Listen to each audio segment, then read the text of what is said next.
देखिए जी बाबू, आज के इस क्लास में हम लोग क्वाड्रेटिक इक्वेशन से संबंधित आगे की बातों को करेंगे।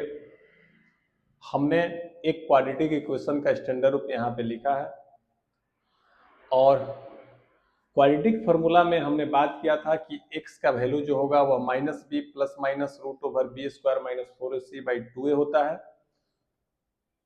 तो चूंकि इस फार्मूला से हम लोग किसी भी क्वाड्रेटिक इक्वेशन का सॉल्यूशन निकाल देते हैं, इसलिए हम इस फार्मूला को क्वाड्रेटिक फार्मूला को हम ब्रह्मास्त्र कहते हैं। क्वाड्रेटिक इक्वेशन के संदर्भ में हमने इसका नाम ब्रह्मास्त्र रखा है, क्योंकि इससे किसी भी क्वाड्रेटिक इक्वेशन का सॉल्यूशन निकल जाता है। अब मिडिल टर्म के फैक्टराइजेशन वाले मेथड से उन्हीं क्वाड्रेटिक इक्वेशन का सॉल्यूशन निकलेगा जिन क्वाड्रेटिक इक्वेशन का मिडिल टर्म का फैक्टराइजेशन हो पाएगा, अन्यथा फिर हमको इस मेथड पे आना पड़ेगा या फिर परफेक्ट स्क्वायर मेथड पे जाना पड़ेगा। परफेक्ट स्क्वायर मेथड क्या होता है? तो जो हम इक्वेशन मिडिल टर्म के फैक्टराइजेशन के हेल्प से हम उस इक्वेशन का सॉल्यूशन निकाले थे, उसी इक्वेशन को हम लोग परफेक्ट स्क्वायर मेथड से भी हल करके देख लेंगे और पूरे मीनिंग को, परफेक्ट स्क्वायर क्या होता है उसके मीनिंग को हम लोग समझेंगे। और यह जो फॉर्मूला है यह बेसिकली परफेक्ट स्क्वायर मेथड से ही निकल के आया है। तो चूंकि एक एग्जांपल जैसे ही हम लोग समझेंगे कि परफेक्ट स्क्वायर मेथड क्या होता है, तो यह फार्मूला कहाँ से निकल के आता है, यह फार्मूला हमको समझ में आ जाएगा। थोड़ा सा आप वेट कर लीजिए। आइए, यहाँ आज के क्लास में हम लोगों को क्या समझना है, तो यह जो रूट के अंदर वाली क्वांटिटी है, यह क्वांटिटी, यह जिसको हम घेर रहे हैं, यह क्वांटिटी है मेरी बी स्क्वायर माइनस 4ac। इस बी स्क्वायर माइनस 4ac वाली क्वांटिटी को हम डिस्क्रिमिनांट कहते हैं और संकेत में उसको डी से लिखा जाता है। यहां हमने लिख दिया है कि डी का मतलब डिस्क्रिमिनांट है, हिंदी में उसको विवेचक या विविधकर कहते हैं। इसका जो हिंदी वाला नाम है वह बहुत ही मीनिंगफुल है। मीनिंगफुल कैसे है? तो विवेचक का मतलब बेसिकली यह होता है कि हम विवेचक उसे कहते हैं जो किसी की विवेचना करे। तो पूरे किसी क्वाड्रेटिक इक्वेशन की विवेचना चूंकि डिस्क्रिमिनांट करता है, इसीलिए इसका नाम विवेचक या विविधकर या डिस्क्रिमिनांट पड़ा है। आइए, अब डिस्क्रिमिनांट से संबंधित तीन बातें हम कहेंगे।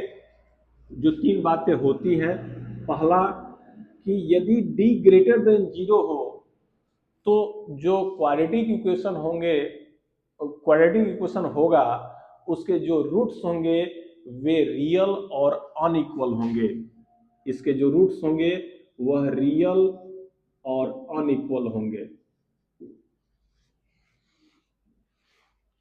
दूसरी बात कि यदि d इक्वल टू 0 हो तो रूट्स रियल होंगे लेकिन इक्वल होंगे। और तीसरी बात कि d लेस देन 0 हो तो जो रूट्स होंगे वे रियल नहीं होंगे, नॉट रियल रूट्स। ठीक है ना? तो इसकी भी पूरी विस्तृत चर्चा और कुछ एग्जाम्पल, इसके बारे में भी कुछ एग्जाम्पल हम लोग लेंगे, बातों को और डिटेल्स में समझने का प्रयास करेंगे। और यह जो पार्ट है d लेस देन 0, तो चूंकि यहां हमने कह दिया कि जो रूट्स होंगे वे रियल नहीं होंगे, तो बातें इसकी तो खत्म हो जाती है यहीं पे। लेकिन यहीं से जब d लेस देन 0 होता है तो यहीं से कंसेप्ट इमेजिनरी क्वांटिटी का निकल के आता है कि जब रियल रूट्स नहीं होंगे तो वे क्या होंगे, तो असल में वे इमेजिनरी क्वांटिटी होंगे।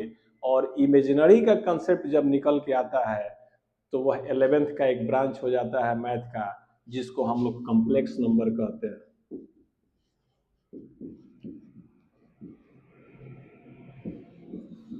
थोड़ा सा और वेट कर लीजिए, हम लोग